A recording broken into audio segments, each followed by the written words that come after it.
Thank you for that introduction, Roger, and thanks to the organisers for allowing me this punt into the field of early modern Scottish history.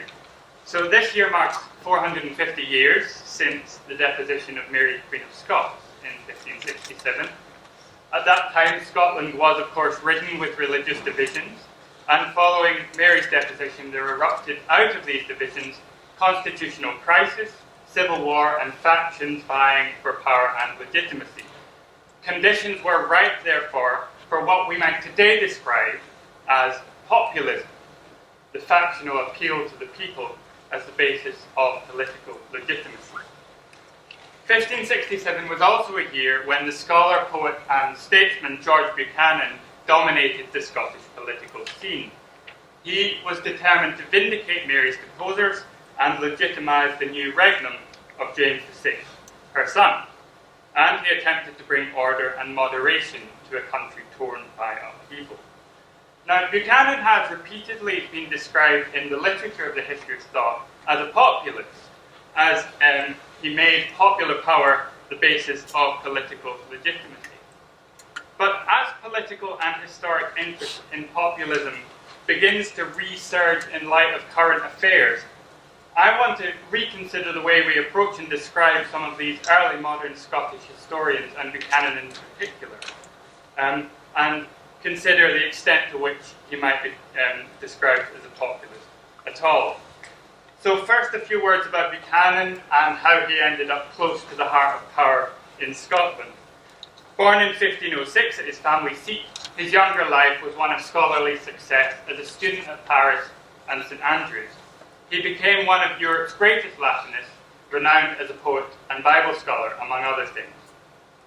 Buchanan had held back from a life of political service until Mary Stuart married Philip, the Dauphin of France, in 1558, whereupon he became a poet at the French court. In 1561, when the sickly Philip died, Mary returned to Scotland to reign as queen. Buchanan followed suit, placing himself at Scotland's political heart. The Scottish Reformation, meanwhile, had divided the people and nobility. And just to set the scene, I want to draw on what how I.D. Macfarlane suggests the political landscape.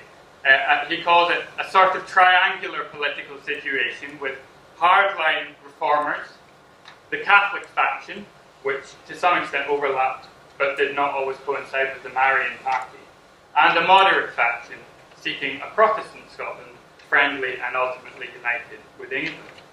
Now, Buchanan's location in this triangle was not absolutely straightforward. When religious divisions flared into political conflict, though he did turn against the Marians, he didn't assume a radical Calvinist stance, and sided with those seeking to instate James VI as king. So he came under the patronage of Moray, who would soon be regent. Moray sponsored Buchanan to become moderator of the General Assembly of the Church of Scotland in June 1567, and Buchanan chaired the meeting, which saw the Assembly rally against the Queen. The next month, in July, Mary abdicated.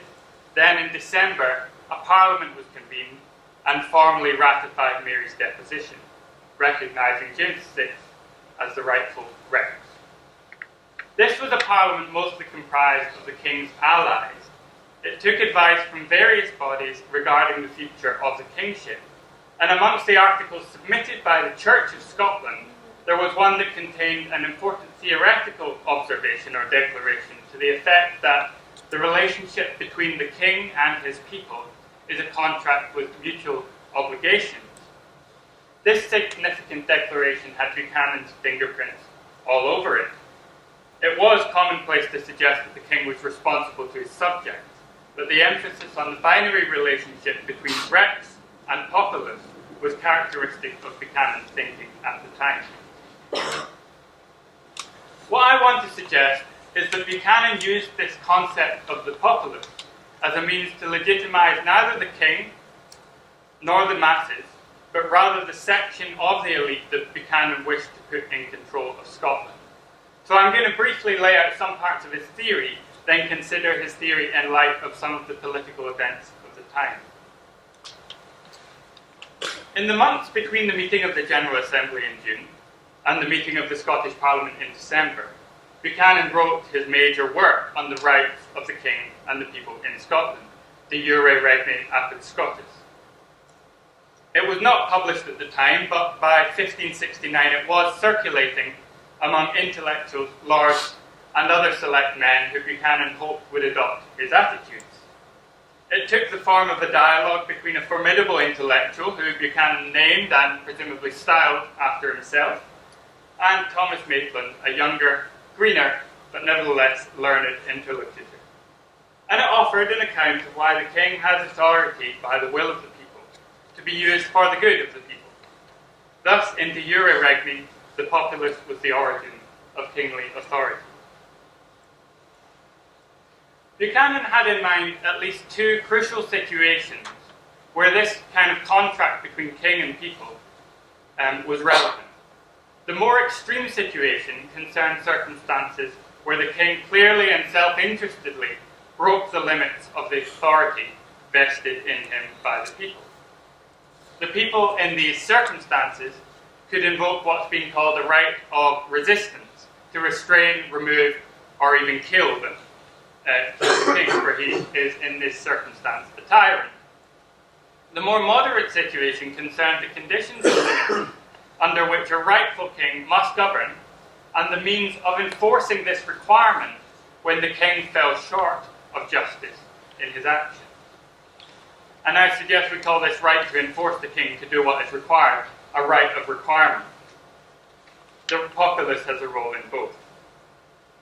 So, in the more extreme scenario relating to the right of resistance, Buchanan declared that the right to kill or remove a tyrant lies not just with the whole people, the universal populo, but also with every single individual. And yet, he provides a kind of caveat in order to legitimately kill the tyrant, one must know that he is a tyrant.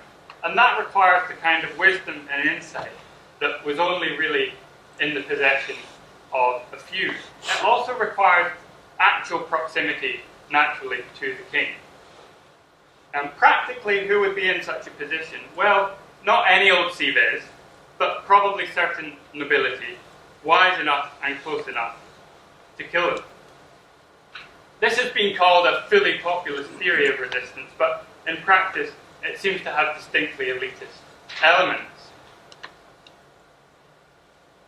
Buchanan spells out the second situation concerning the right of requirement in terms of the rights of the people. And here I quote, "I want the people who have granted him," that is the Rex, "authority over themselves, to be allowed to dictate to him the extent of his authority, and I require him to exercise as a king only such right as the people have granted over them." Now this sounds like a literal demand that when the king deviates from the line that the people have drawn for him, then the people could assemble to articulate their terms. But when Maitland, the interlocutor, suggests this would surely give power to a gathered mob, which is a many-headed monster, Buchanan clarifies that not the whole people, but rather selected men from all estates, should meet with the king in council, before referring their decision to the people, presumably for them to ratify without complaint. So into this binary mix of the populace and the Rex, there appears to creep a third thing, the nobles.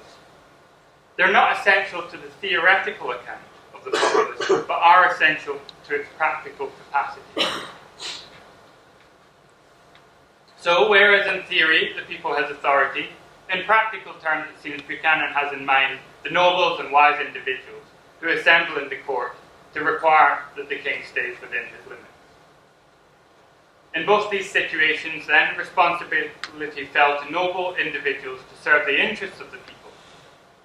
In extreme circumstances, Buchanan looked to certain daring nobles to remove the tyrant. In more moderate circumstances, Buchanan looked to elites in court. The elites are the populace in practice, the select few who form a court for the king. And in this respect, I suggest that Buchanan is kind of courting an elite, urging them to assume this role of advising and promoting the interests of the populace. This seems pretty far from what we might call a populist appeal to the people. Now, the capacity of the people to alter laws themselves and to stand above the laws is integral to what we've tended to call populism, and at the heart of what we call popular sovereignty. But it brings with it the problem, for it suggests both that the people are sovereign and have sway, and that the elected ruler must be subject to impartial laws. Buchanan's solution to this problem is to ground power with the people in theory, but to give a select elite the capacity in practice to shape the laws, which are supposedly impartial. I now want to look briefly at two scenes or scenarios in Buchanan's practical political life, just to show how some of his theories played out in practice. Underneath the crisis at the top of politics around 1567, society was in a bit of a dire state. John Rowe, in his History of the Kirk in Scotland of 1842, sketched both this condition and Buchanan's attitude to it. Rowe described how, at the same meeting of the General Assembly which turned the Kirk against Mary, Buchanan talked of the danger of religion and reformation, and the plots both within and without the land, and that ministers have no provision, and that the poor members of Christ are starving on streets and lying as dumb misregarded. These seem again very much like the kind of conditions, poverty, factionalism, inflamed passions that might fuel what we call populism. So what was Buchanan's response? Buchanan's proposal was that the Assembly reconvene a month later at a meeting attended by all the noblemen and barons in the Protestant faith. The Kirk would establish a kind of mutual aid package, and the nobles would be required to assist in the counsel and concurrence necessary for the programme to be delivered. This was apparently a test of the nobility's willingness to assume the representative function and serve the good of the populace.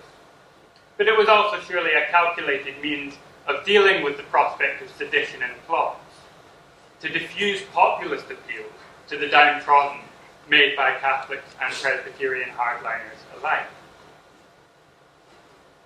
3 years later, in 1570, Buchanan penned another political work, this time in the vernacular, called Exhortatio in Scottish to the Lords of the Privy Council against the Hamiltons. It was written shortly after the assassination of Moray, the regent and Buchanan's mentor, by James Hamilton, a supporter of Mary. Incidentally, this assassination was the first ever recorded assassination by a firearm, suggesting that proximity was perhaps less of an issue when it came to assassinating rulers than Buchanan had maybe imagined. Anyway, in the exhortation, Buchanan's fury is palpable in the language he uses. He's naturally at pains to stress the wickedness and immoderacy of the Hamiltons and their associates, not only with respect to past murders, but regarding their intentions to kill the rightful young King James. It is na moderate nor tolerable thing that they seek. It is the blood first of your innocent king, next the blood of all his true servantes. These true servants are, of course, the good moderate lords who form the rightful elite, the members of the Privy Council, but also other nobles in the land. Buchanan appeals to them to remember how ye have vindicat this realm out of thraldom of strangers, out of domestic tyranny, and out of vain public dishonour anentis all foreign nations, for we were altogether estimate and people murderer of kings, impatient of laws and magistrates. It was their responsibility then to eradicate tyranny and protect rightful kingship on behalf of the people.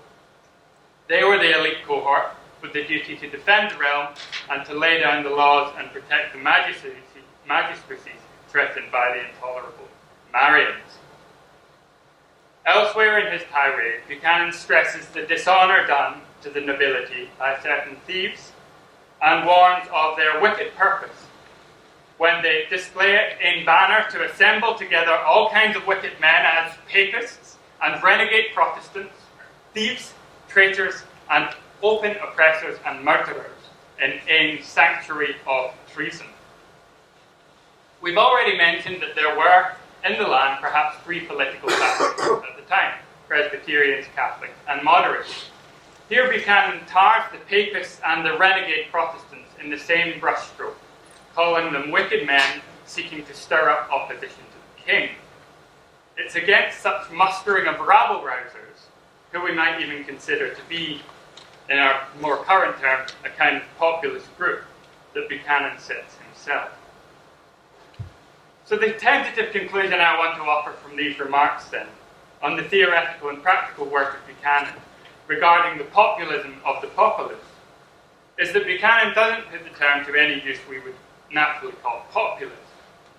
He used the terms to legitimize an elite he believed could neutralize unrest, moderating popular power before it had a chance to erupt.